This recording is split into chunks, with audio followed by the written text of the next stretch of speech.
Good afternoon, everyone. Happy Friday once again. Boy, we're really getting close to the end of all of this. We've got 2 more weeks after today, and I've changed the structure of the course a little bit so that next week you have only 2 lessons on Monday and Wednesday, and then in the final week as well you have only 2 lessons on Monday and Wednesday. I hope that you've had a great week so far and everybody's doing okay today. Today we're looking at the beginning of chapter 11. We're going to be dealing with something called the fundamental counting principle. This is lesson 30.22, and it can be found on page 26 of your current lesson handout. What you will discover as we go through the examples today is that the math we're learning today is unlike anything else that you've learned anywhere in high school math. The fundamental counting principle is something that is going to be very applicable to most of the rest of what we do in this course. And I call this the Bobby Bear theorem because the warm-up example that we start off with uses a character by the name of Bobby Bear. And we're going to learn something from this very basic example. I actually pulled this example from a website that's designed to help elementary school children understand problem solving in math. But the principle that you can use to get the answer to this question is one that's very valuable at a higher level like 30-1 and even post-secondary. So what's going on here? Bobby Bear is planning a vacation and Bobby has packed 3 different pairs of pants. He has a blue pair of pants, a red pair of pants, and an orange pair of pants. And he has 2 shirts. And essentially what the question boils down to is, by putting those 3 pairs of pants and those 2 different shirts in his bag, how many different outfits does he actually have? And at an elementary school level, what you would do in order to answer this question is you would start getting the students to actually pick shirts and pants. So we can pick a green shirt and we can pick a red pair of pants. That's one outfit. And Bobby Bear gets up the next day of his vacation and says, I still want to wear the green shirt, but I'm not going to wear the red pants, I'm going to wear the blue pants. And on the 3rd day, well, maybe he still wants to wear the green shirt, but he has to wear a different outfit each day. That's a condition in the problem. So he wears the orange pair of pants. And he's exhausted all of his possibilities with the green shirt, so as time goes on, he's forced to wear the yellow shirt, and then he can wear the yellow shirt with the red pants. He can wear the yellow shirt with the blue pants.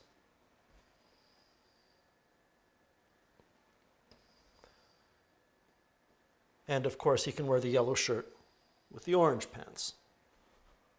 We're not going to criticize Bobby Bear's taste in style, but we can see that we've exhausted all of the possibilities. So the answer to this question is 6. If you try to build a 7th outfit, it will just be one of the outfits that we already have. So there are 6 outfits. The answer is 6. Let's take a look at the next question. At an ice cream shop, there are 2 different types of cones. You can either get a regular cone or a waffle cone. There are 3 different flavors of ice cream. You can have a strawberry flavor, vanilla, or pistachio. And there are 2 different sprinkles that you can have on top of your ice cream dessert. You can have chocolate sprinkles or mint sprinkles. This next statement is a very important statement in terms of the problem that we're asked to solve here. It says that a single ice cream dessert has to include a cone, a flavor of ice cream, and sprinkles. You must choose one of each of those 3 things. So you can't just get the cone with the ice cream and no sprinkles. So we are going to complete a tree diagram in order to determine how many different ice cream packages or desserts can be purchased. So I've already got the start of the tree diagram here. The R stands for regular cone and the W stands for waffle cone. Now, if I decide that I want a regular cone, the next layer in my decision making is going to be that I have to pick a type of ice cream. I have to pick strawberry, vanilla, or pistachio. So my choices have branched off here. I can have regular with strawberry, I can have a regular cone with vanilla, or I can have a regular cone with pistachio. Now, if I choose a regular cone and strawberry ice cream, what I can do is choose either chocolate sprinkles on top or mint sprinkles on top. So far what we're looking at here is a regular cone with strawberry ice cream and chocolate sprinkles, or a regular cone with strawberry ice cream and mint sprinkles. Of course, I didn't have to choose strawberry. I could have chosen vanilla, and had I chosen a regular cone with vanilla ice cream, I would branch off again because there is another decision that needs to be made at the next level. What type of sprinkles do you have? And the same thing goes with the situation where I choose a regular cone along with pistachio ice cream. I want to pause here for a second and point something out to you.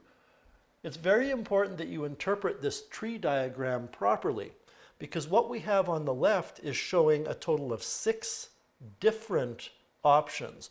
You can have a regular cone with pistachio ice cream and mint sprinkles, or you could have a regular cone with pistachio ice cream and chocolate sprinkles, or you could have a regular cone with vanilla and mint, or a regular cone with vanilla and chocolate. I've run out of different colors here, so I'm going to use the same colors again. Or you can have regular strawberry and chocolate, or regular strawberry and mint. And if you count the total number of pathways going down from the top to the bottom, there are 6. And that means that if you chose a regular cone, there are 6 different options. And I can draw your attention to the fact that there are 6 items in the bottom level. 1, 2, 3, 4, 5, 6. In other words, we didn't need to trace all of those pathways. We could have just looked at the bottom. Now, that covers all of the possibilities with a regular cone. If you take a look at the right-hand side of the screen, if you have a waffle cone, it branches off into strawberry, vanilla, or pistachio, and each of those is going to branch off again. And that means if we count the total number of pathways in each piece, you have 6 choices with a regular cone, and you have 6 choices with a waffle cone. That means there are a total of 12 different treats that you could order. Number 3, Josh wants to rent a vehicle. What he's done is he's narrowed his choices down to 3 basic models. He can get a minivan, a compact car, or a hybrid. Each of those 3 have 3 different colors that you can choose from. You can have black, red, or pink. And every single vehicle you can get with an automatic transmission, or you can get it with a standard transmission. So how many different vehicles are there available for Josh to possibly rent? Well, you can have the minivan, the compact, or the hybrid. If you choose the minivan, you have to pick a color of black, red, or pink. And if you choose the compact, you have to choose one of those 3 colors. And the hybrid will be one of those 3 colors. If you choose a minivan that's black, you can choose either automatic or standard for a transmission. If you choose the red minivan, same thing, automatic or standard. Pink, automatic or standard. And again, I want to point out that what we're talking about here are 1, 2, 3, 4, 5, 6 different minivans.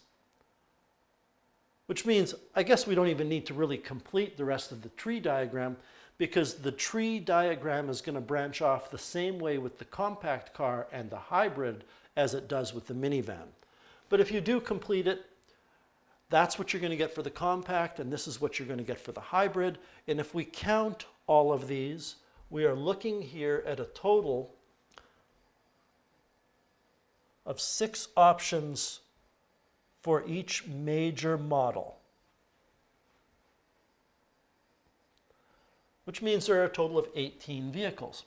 Now, before I get to the fundamental counting principle, I want you to really focus on an idea here that I think is crucial.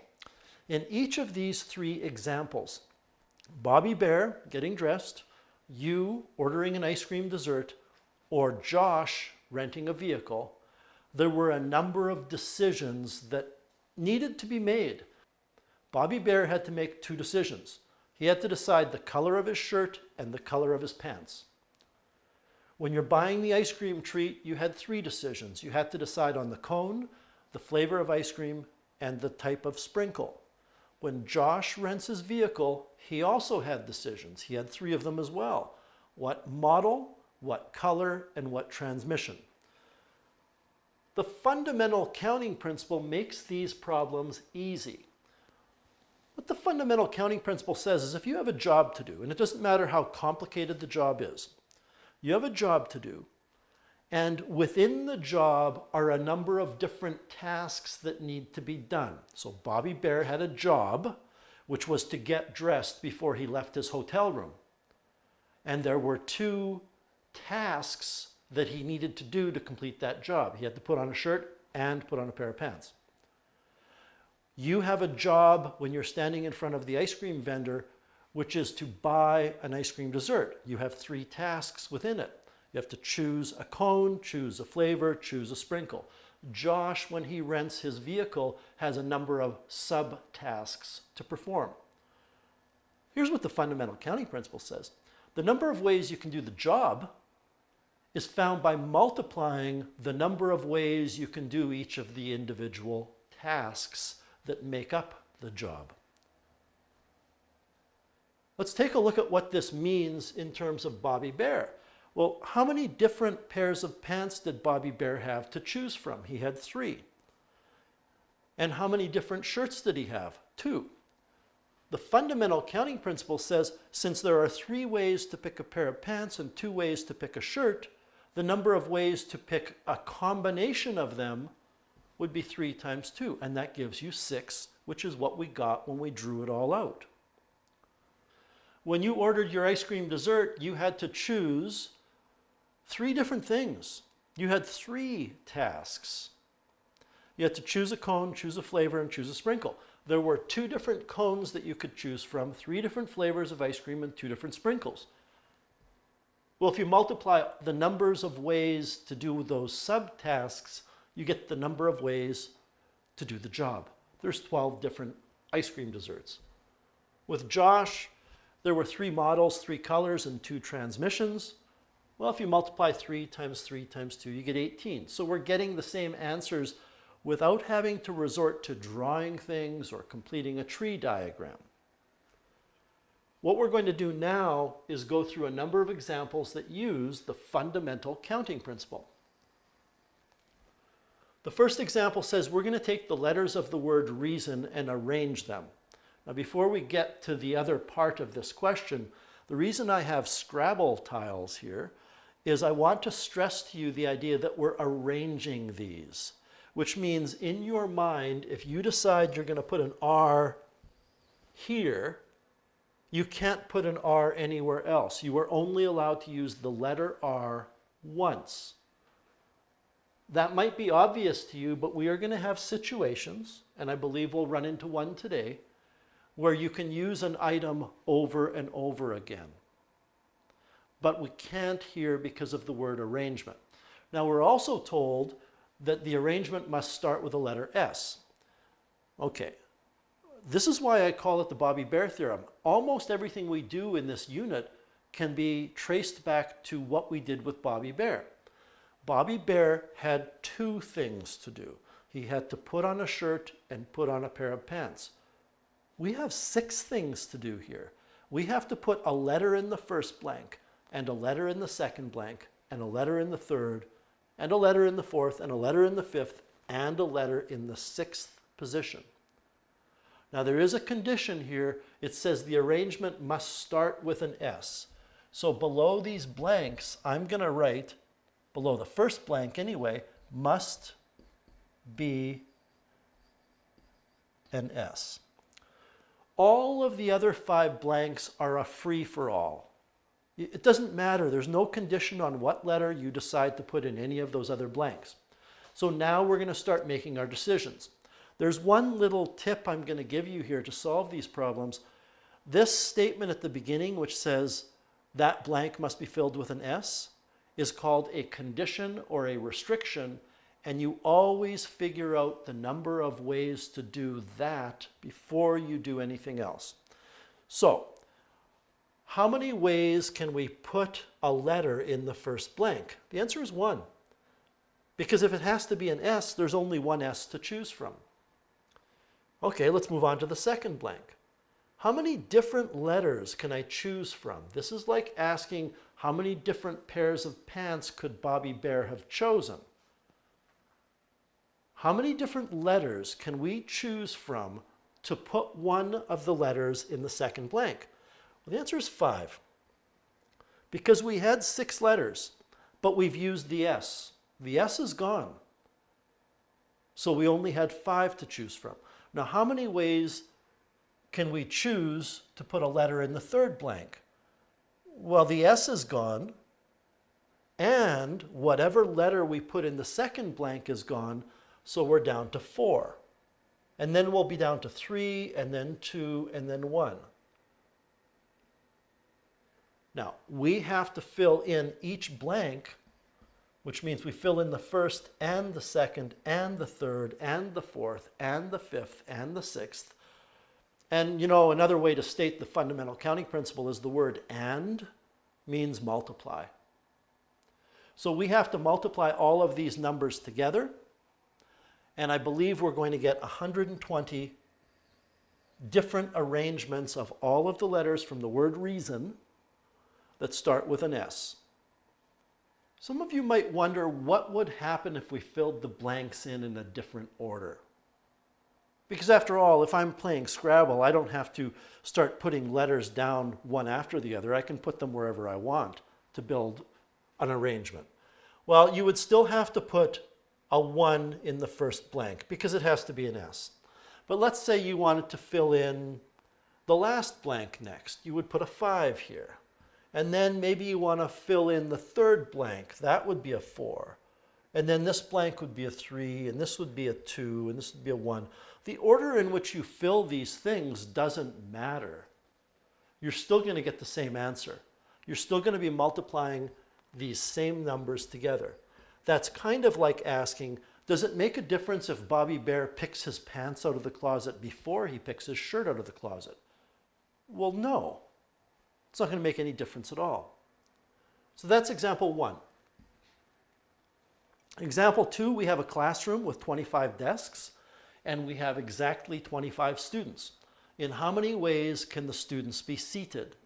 Now, I can approach this from a standpoint of a teacher, and I can say I have my list of 25 student names in front of me, and I have my blank seating plan, and I have to decide to put a student's name in one particular location, maybe the desk in the top left. Well, there are 25 different names that I can select from. And now I move over to the next row and I want to put a student's name on this part of the seating plan. I've already used one of the 25 students' names, so I'm down to 24, and then I'm down to 23. It's the same kind of idea we were just dealing with. And then 22, I'm not going to write all of these numbers, but I am going to write that eventually we will get down to 4, 3, 2, and whoever's left that hasn't been chosen goes in the last seat.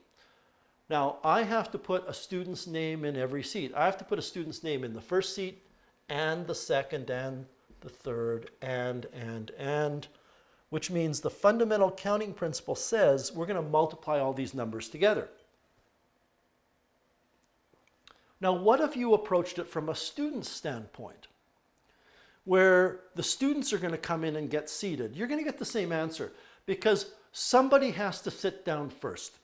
So the students start filing in, and the first person looks at the desks and says, which desk do I want? That first person has 25 choices. But as soon as the first person sits down, the second person only has 24 choices. And then the third person only has 23. And that very last person to come in late into the class on day 1 of the class is sitting in whatever seat is empty. They don't have a choice. Well, they have one choice. So the answer is going to be the product of all of these. This is the answer to the question.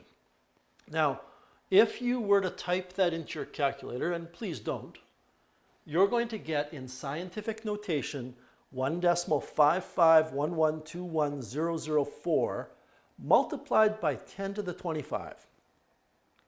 So I've put that into Microsoft Excel to find out what those numbers are, and you get this number, which I'm not even going to pretend I could pronounce that number. It's a big number. But there's a way to abbreviate 25 times 24 times 23 times 22 all the way down to times 4 times 3 times 2 times 1. And it's to write 25 with an exclamation point. And it's not pronounced 25. It's pronounced 25 factorial. That exclamation point isn't used as an exclamation. It's used as a symbol in math to mean factorial, and what that means is that number times one less, times one less, times one less, until you get down to 1. Now what that means is if I go back and I look at this problem, if you take a look at the numbers in red, I have 1 times 5 times 4 times 3 times 2 times 1. Well, what that means is I could have put for an answer here 5 factorial. Okay, number 3. If all of the letters in the word diploma are used, then how many different arrangements are possible if the arrangement begins and ends with an I, an O, or a U?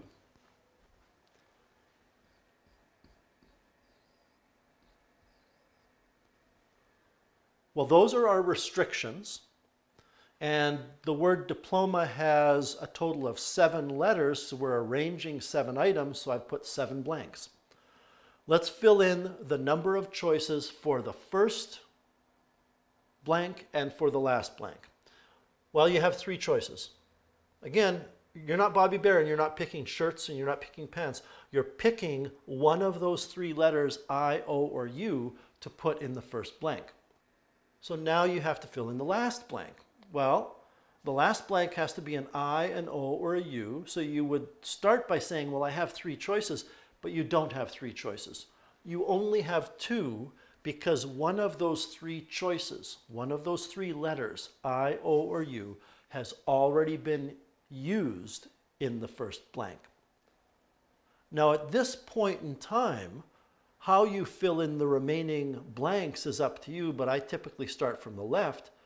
The number of ways to put a letter in the third blank is going to be 5. Because we started off with 7, and you've used 1 of the 7 for the first blank, and you've used another out of the 7 for the second blank, you've used up 2 of the 7 letters, so you're down to 5, and then down to 4, 3, 2, and 1. And now we have to figure out what this is. I want to say it's 720, but I don't want to say it's 720 if it's not. Okay, so 3 times 5, well that's 15, times 4 times 3, which is 12, times, we have a 2 times another 2, which is 4, and in fact the answer is 720.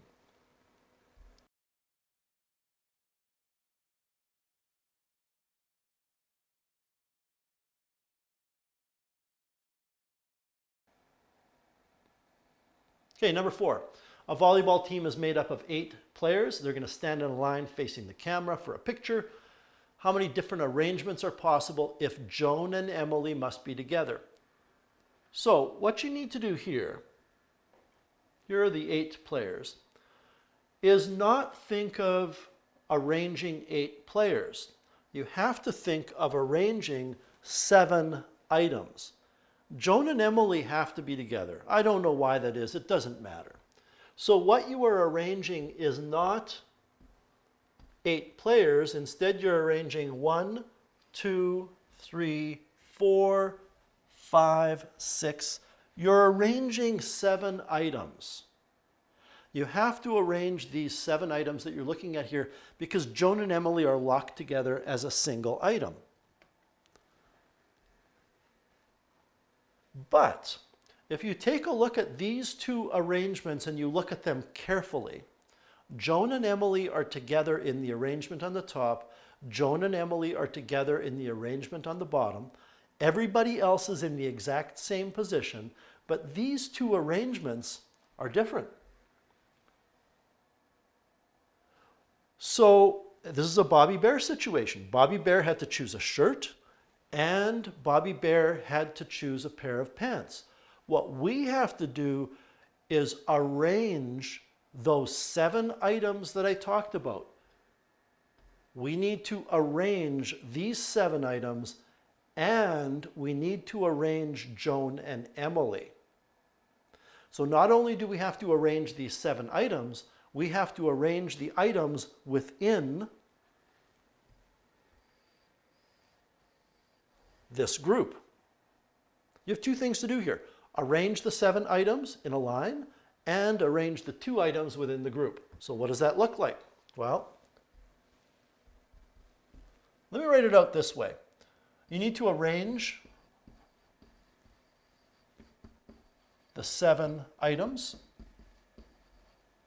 and means multiply. You need to arrange Joan and Emily.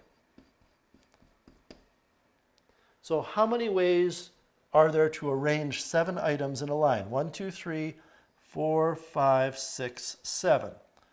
Well, there are 7 different choices for the item at the end, then 6, then 5, then 4, then 3, then 2, then 1. Well, I don't know. Do we have to do this every time? Or can we come up with this basic idea? When you're arranging a number of items in a row, the number of ways to arrange them is that number factorial. You're only going to write these numbers in blanks so many times before you realize it's that number factorial. If we had 100 people in a line, I hope you wouldn't write 100 blanks and go 100 times 99 times 98 all the way to the bottom and then go, oh yeah, that's 100 factorial. We know that. Nobody's going to do that. We also have to arrange Joan and Emily. So if you did it the old way, you would go 2 and 1. And by the way, I didn't put that here, but these are all multiplication. But that's 2 factorial. So the answer to the question is 7 factorial times 2 factorial. And we can certainly figure out what that is. I'm going to show you on your calculator how you can calculate a factorial without resorting to typing it all in. If I want 7 factorial, I enter 7, and then I hit the math key, which is right underneath the alpha key, and I want to scroll over to the PRB menu. You can either hit the right arrow 3 times or hit the left arrow once, and you will see your factorial function in choice 4. So 7 factorial is 5040 times 2 factorial. You should know 2 factorial is 2 because it's 2 times 1, but I've put it as a factorial anyway. And we get 10,080 for the number of different arrangements. And that's our answer. All right, what about if Janice, Becky, and Sophia must be together? Well, if that's the case, then what you are dealing with in terms of the number of items is you are dealing with this item as a single group, then Alice, Patty, Emily, Sam, and Joan. So when we count those, we have a total of 6 items we're arranging. You have to arrange those 6 items, and the number of ways for you to arrange the 6 items is 6 factorial. As I said, I don't think we need to put a bunch of blanks, but you also must do something else. You have to arrange those 3 people within the group. So this is going to be our answer to the question.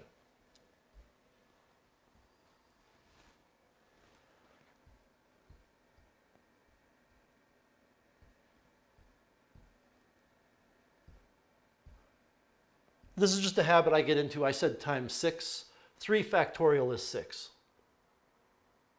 This is 720 for the 6 factorial. 3 factorial is 3 times 2 times 1, so that's why I know it's 6. Anyway, we get 4320 for a number of different ways that they can be put together so that Janice, Becky, and Sophia are all together. And C is a tricky one. Patty and Alice cannot stand together. For whatever reason, they cannot be next to each other. So there's really only one way that you can do this. The first thing you're going to do is you're going to find out the total number of arrangements.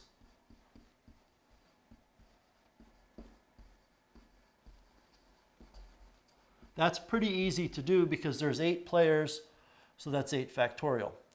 And I'm going to calculate that 8 factorial right now because I want to refer to the actual number that it is before we go on. So 8 factorial is 40,320, which is a very large number of different arrangements. Of those 40,320 different arrangements, some of those arrangements will have Patty and Alice standing next to each other, and the rest of them won't. The idea here is if you subtract the arrangements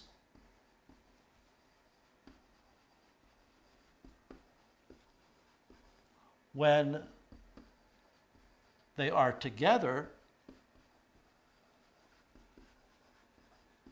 then what you are going to be left with is the arrangements where they are not together. And the arrangements when they are together, well, we have 8 items.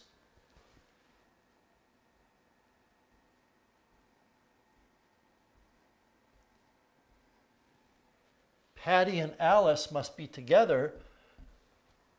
So let's assume this is Patty and Alice. Now what you have are 1, 2, 3, 4, 5, 6, 7 items that you were going to arrange. This, by the way, is the same as what we did in example A of this problem. So we would have 7 factorial, but you also must multiply by 2 factorial because you have to arrange Patty and Alice within their group.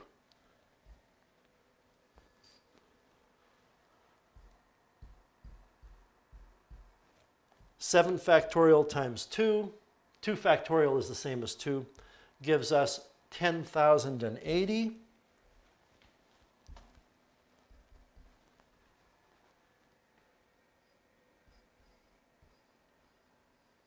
So if we subtract 40,320 minus 10,080, we are going to have our answer.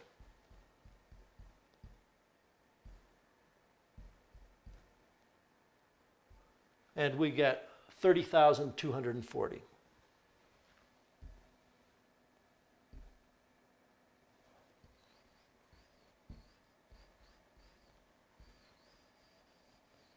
And that's the answer to question C. Let's move on. A multiple choice exam has 35 questions, each with 4 choices. How many different sets of answers are there? Okay, well, Bobby Bear had 2 things to do. Pick a shirt and pick a pair of pants. If you're writing this exam, what you have are 35 things to do. You must put a letter in the first blank, a letter in the second, a letter in the third, and you have to do this 35 times. So this is the 35th question, this is the 34th question, 33rd question, this is the first question, second question, third question. How many different choices do you have for answering question 1? Well, it's multiple choice. You have A, B, C, or D to choose from. But we're not arranging those letters. You can continue to use the same letter over and over again. I still have 4 different choices for each of these, which means we're going to take the number 4 and multiply it by itself 35 times, so the answer to the question is 4 to the 35. And we don't want to calculate that. That's the answer. Number 7, I'm aware there's no question 6. I don't know why that is. Number 7, students in a Math 30 class are graphing rational functions, and we have a rational function. I'm going to write this down a little larger so we can see it better. We have f of x equals x minus 9 multiplied by x minus 3 over x minus a multiplied by x minus b. And it says that you're going to select numbers from this list to put in for a and b. You can choose any of those numbers for either a or b. The question is, how many rational functions can you create using those numbers for the parameters that have one whole and one vertical asymptote? Well, the only way that you can get a whole is if you have a factor in the denominator that matches a factor in the numerator. So what that means is you can have a whole if a parameter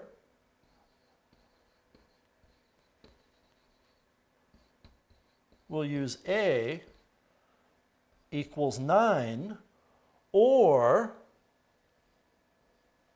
you can have a whole if the parameter, we're going to stick with a, equals 3. Now, I've already told you one important thing about the language in these problems. I've told you that the word and means multiplication. I'm also going to tell you right now that the word or means addition. So when we see on the left-hand side that we can have a whole if the parameter is 9 or 3, that means we can find out the number of ways to get a rational function with a whole at 9 and the number of ways to get a rational function with a whole at 3 and add them together because it's one or the other. Now, the other thing that you have to keep in mind to answer this question is if the whole is at x equals 9, if a is 9, b cannot be 9. You cannot have b being 9 because we have to have a whole and an asymptote. So if you have a whole at 9, you can't have an asymptote at 9 because there's already a whole there. So how many ways are there to get a whole when a is 9? Well, a is 9, so there's one choice for a multiplied by how many choices do we have for b? Well, there are a total of 10 different numbers that we can choose. 1 through 9 plus 0. So that's 10. If we choose 9 for parameter A, you can't choose 9 for parameter B because it has to be an asymptote at B, which means there are only 9 choices left. Or the parameter A could be 3, which is only one choice. There's only one 3 in this list. And if A is a 3, then B has to be one of the other numbers because it can't be 3. We need an asymptote. And there's already a whole at 3. That means there's 9 different choices for B.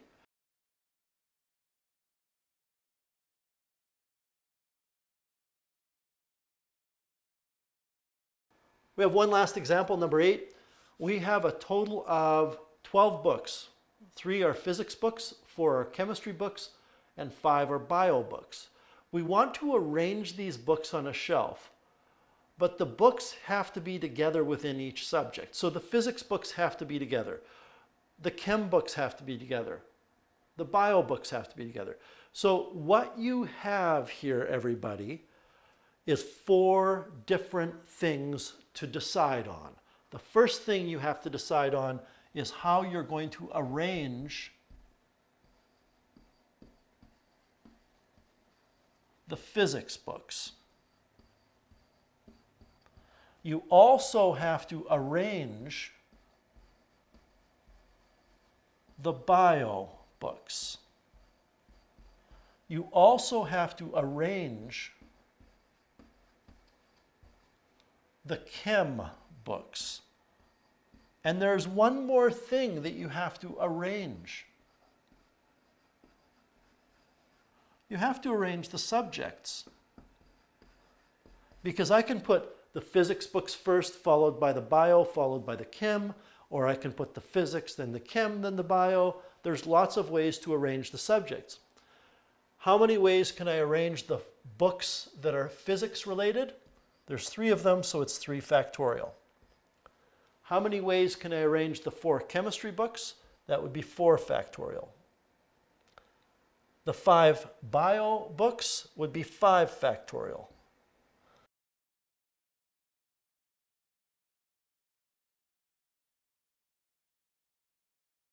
How many ways to arrange the 3 subjects would be another 3 factorial.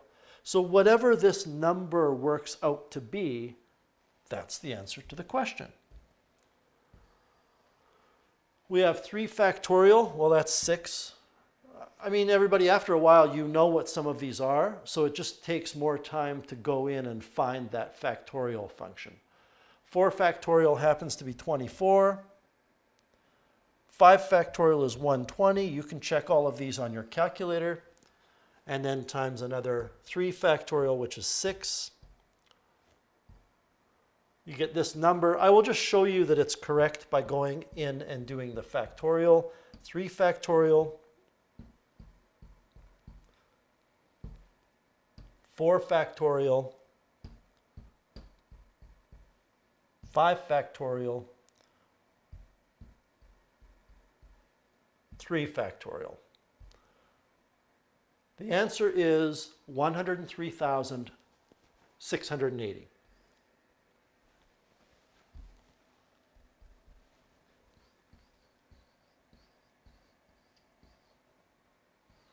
Incidentally, this is the one area in mathematics that it's very difficult for you to look at the answer and judge the reasonableness of it.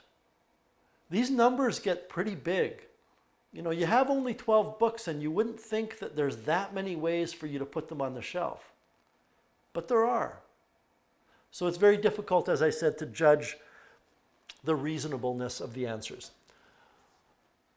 Your assignment, a whole bunch of these problems to try. They're all a little bit different. They can be a little bit frustrating. Don't just view them as a puzzle, though. View them as something that's similar to Bobby Bear. So if you're asked to determine whatever, break it down into jobs, into tasks, and find the number of ways to do each task and multiply them together. So give those problems a shot. Have a great weekend, and I will talk to you soon. Take care.